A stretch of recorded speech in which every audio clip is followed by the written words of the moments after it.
Metallica's self-titled fifth album, also known as the Black Album, has been certified 20 times platinum. Holy shit. The hair metal guru from Warren to Crew. The hair metal guru. Never forget Charlie too. Welcome to the Hair Metal Guru. My name is Anthony. They call me the Guru. Yes, I got Patrick here because we need to talk about Metallica's Black Album going 20 times platinum.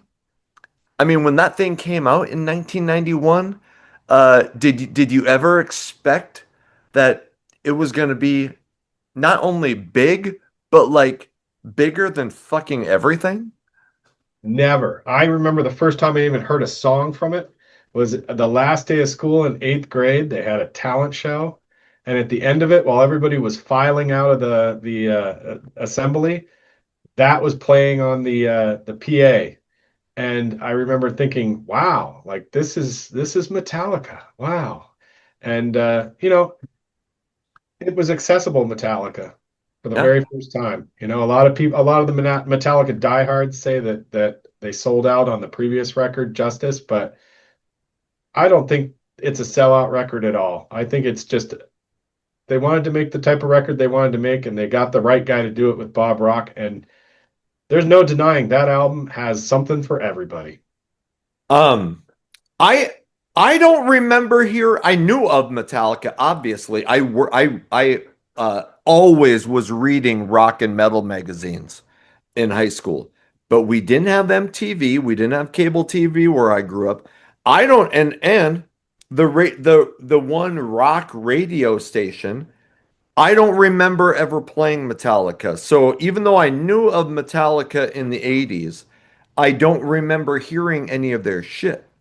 So when I graduated in May of 1991 and went to college that September, and my roommate, when I move into my dorm, he's a long hair fucking rocker, and Metallica is his favorite band. And I don't know exact now. I wish I would have looked when the Black Album came out, but he had it on CD, he had it on cassette, he bought all the cassette singles, and I remember him, you know, practicing Enter Sandman like it was a fucking obsession because he was a guitar player. Oh, So, Metallica went from being this thing that you kind of heard about, at least for me, in the 80s, to becoming like, oh, what is going on here? And I'll just say this, like so Skid Row, Guns N' Roses, The Illusions, Skid Row, Slave to the Grind, Guns N' Roses, The Illusions, and Metallica all came out within a few month span, or they all came out in 1991. And I thought that Skid Row was going to be the biggest of them all. Skid Row was dominating rock magazines and rock media. And yes, everybody knew Guns N' Roses was going to be massive, but Metallica was like, oh, okay, yeah, well, Metallica, yeah, they'll be big too. And we just could not have fathomed that they would just leapfrog everybody, including Guns N' Roses, on that album. It was like a cultural phenomenon. it's wild to look back at that time and see where it went because I don't think if I had heard in 1992, predict where it will be in 10 years, I would have said, "Oh, it'll sell 3 million." Yeah, sure. You know, but what I said at the top of the show really rings true. That is the Metallica record that made them a household name. It's the record that had something for every person. Yep. Not, there was I think back to that time, it was my freshman year of high school in 92, and that's really when that album blew up. And you had the rockers loved Sad But True. Yep. The girls all liked Nothing Else Matters and Unforgiven and all of that. And you know, Of Wolf and Man was a great song. There's a lot of songs on that record that it really was tailored to everybody. Yeah. And it's not a surprise that it took them forever to record it with Bob Rock Yep. because it was going so far outside of what they had done before. Yep. And you know, I know a lot of people shit on that record because it was shoved down our throats for years and years and years and years. And if I never hear Enter Sandman again, I'm fine with that. But it really, at the end of the day, is a phenomenal record. It really is. It is, and that was an album that even yes, hair metal fans could get behind that album. I remember telling my that college roommate, I'm like, I like this type of music. I don't like thrash. I remember saying like, I don't like that kill your cat, beat your dog, shit. And he was like, well, man, there's ballads and shit on this album. And I was like, what? Metallica does well then, later on when you go investigate the old Metallica catalog, they did have shit that resembled ballads. Oh, sure. Um, They had slower stuff. Yeah. but the Black Album was a gateway drug for people who were not into thrash beforehand because like you said it had a little bit of something for everybody, and even the chicks Right. who before that Metallica was not a band that you were going to see many girls at their shows, Yeah. but on the Black Album that the tide turned. It was officially the time for the preppy girls to start wearing Metallica shirts Yep. at school. And, it was the grunge era, and Metallica was showing how you could bridge the gap and do it incredibly successfully. And it was, you called it a gateway drug. It was also a gateway drug for metal bands who weren't seeing success on a way to cross over because Megadeth comes out with Countdown, Yep. which was doing the same thing. Testament came out with Low, which was doing the same thing. There was a whole movement of those types of bands trying to do the same thing. So good on them. And there's, in my opinion, there's nothing wrong with writing a record to be successful as long as you're doing it from the heart, and you'll be able to tell with the songs whether they were doing it from the heart or not. And there's no doubt those songs are so well crafted and so well written. And Bob Rock really, he fit that band so perfectly because they were so impressed with how Tommy's drums sounded on Dr. Feelgood that's why they went and got him. Do you Yep. happen to know who he was, who Bob Rock was scheduled to work with, and they had to pull him away they paid him more money to leave that band while they were going to produce it? I don't think I remember. He was in the studio, scheduled to be in the studio with Europe to do the Prisoners in Paradise record, and Nope. they pulled him out of that. He bailed on Europe to go work with Metallica. I I did not know that. Yeah. I know you're a little bit younger than me, but yeah, thanks a lot, yeah, asshole. But did you before the Black Album, did you know any Metallica? No, because I was too busy listening to nothing but this. Sure, sure. So Um, that and Poison and yeah, all that. But I did not, like I said, my first real glimpse into Metallica was hearing Enter Sandman at that assembly and being like, well, this is novel. yeah, And then hearing it all that summer. yeah. People might be surprised that a guy who wears a fucking Danger shirt and maybe a douchebag who wears an NXS shirt just Total douche. I like NXS. But I really like Metallica. Yeah. I fucking like the Black Album. And like I said, when I heard the Black Album, I was probably shitting on their earlier stuff. But just like most gateway drugs, you get into one thing. Well, shit, it was a few years later. I remember Walmart started selling like all the back catalog on Nice. CD, and it was like $8 or $9. I'm like, fuck it. So I bought the first Metallica albums just for the shit of it. And I was like, damn, I really like Kill 'Em All.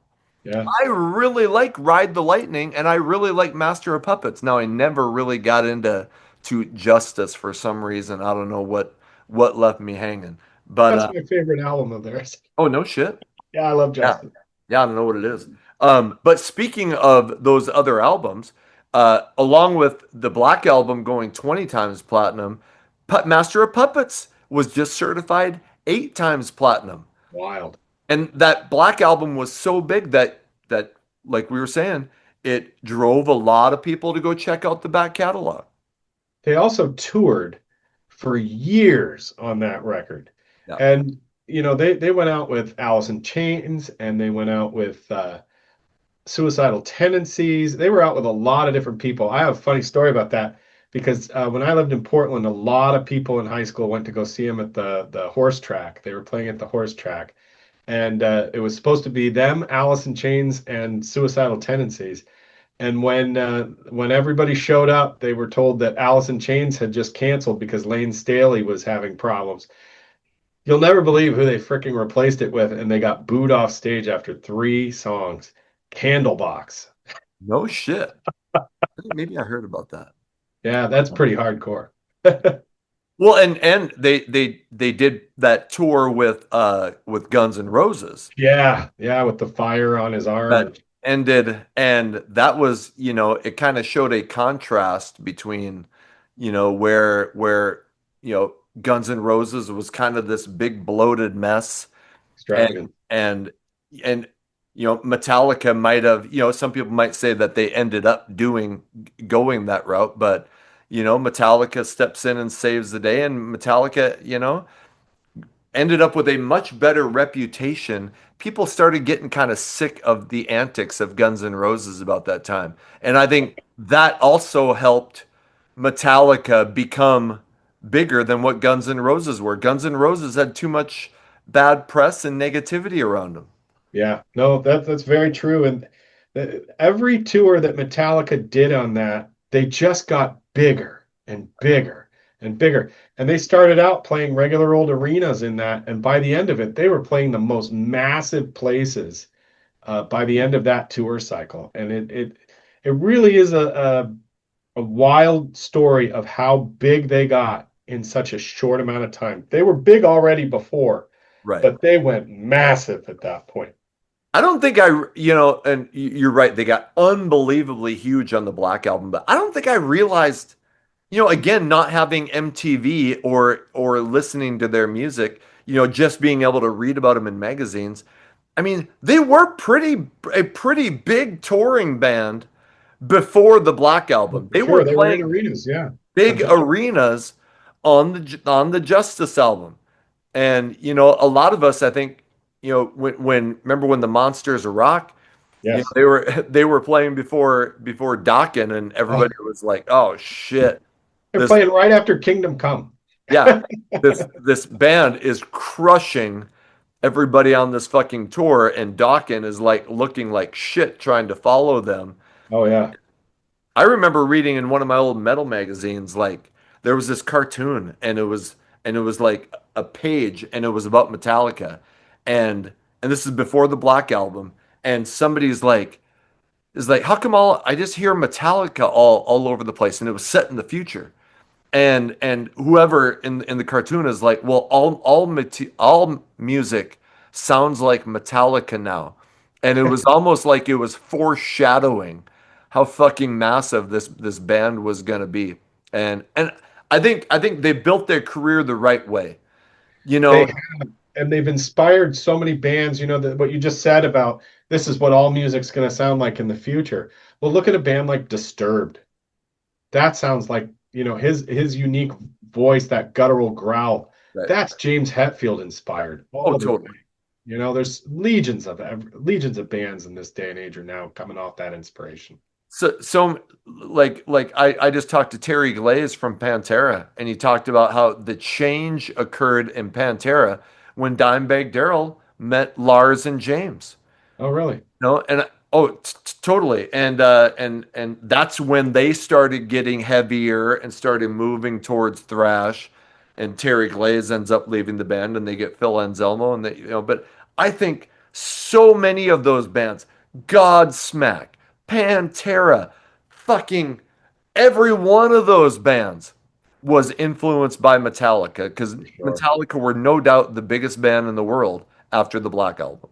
Yeah. And I think it's also, it was also the album that sent James Hetfield into a total alcoholic mess. Sure. I mean, the Alcoholica name got more Yeah. prominent. they also became the band that wasn't afraid to do anything that they wanted and say whatever they wanted and have any sort of influence that they wanted. There's a famous, obviously the video where they're throwing darts at Kip Winger. There's when Skid Row played the Monsters of Rock festival with Metallica, the bootleg of that, you hear Metallica making fun of Youth Gone Wild. They start playing pieces of it and just trying to, make fun of it. And they definitely got quite big egos from it. But, who says they can't when they sell that many freaking records? And could anybody keep themselves in check when you get that massive? I mean, I just you, like we all like to think, oh, I would not forget where I was from, and but when you get that much money, you have that many people idolizing you, everybody around you is kissing your ass, telling you how great you are. So like I said, and yes, there was that stuff that happened, but the fact that they had built that thing for all those years beforehand, nobody could be prepared for it, but they were more prepared for it than the average band. For sure. For sure. So, So um, 20 million, that's pretty wild. 20 million. And even though they had some, people gave them shit on the Load album. They basically stayed, like they still do fucking hard rock. They haven't taken so far of left turns. Well, maybe fucking Saint Anger was a shit show. Yeah, that was a shit show. That But just but in general, when they put out albums now, they still haven't abandoned their sound. They still, they can tour anywhere they want and sell out. So, Metallica's career, I think, is what any band would fucking say, that's the career I would like to have. absolutely. Yeah. So, all right, Metallica, even though you're not hair metal, we don't fucking hate you. So, all right. Hey, tell us in the comments what you think about Metallica and their career and their career trajectory. Were you a fan, and maybe did you become a fan when that massive fucking Black Album came out? And with that, Patrick, thanks for coming on to talk about Metallica having more money than any of us will ever dream about. My pleasure, man. All right. Hey, like, subscribe, what the hell, ring the bell. You have the opportunity to become a member. It costs a few bucks, but you get early access to some of the videos. You get first response to the comments. And hey, whatever you can do to support the channel, I just appreciate you being here. Until the next video comes out, my name is Anthony. They call me the Guru. Take care of yourselves.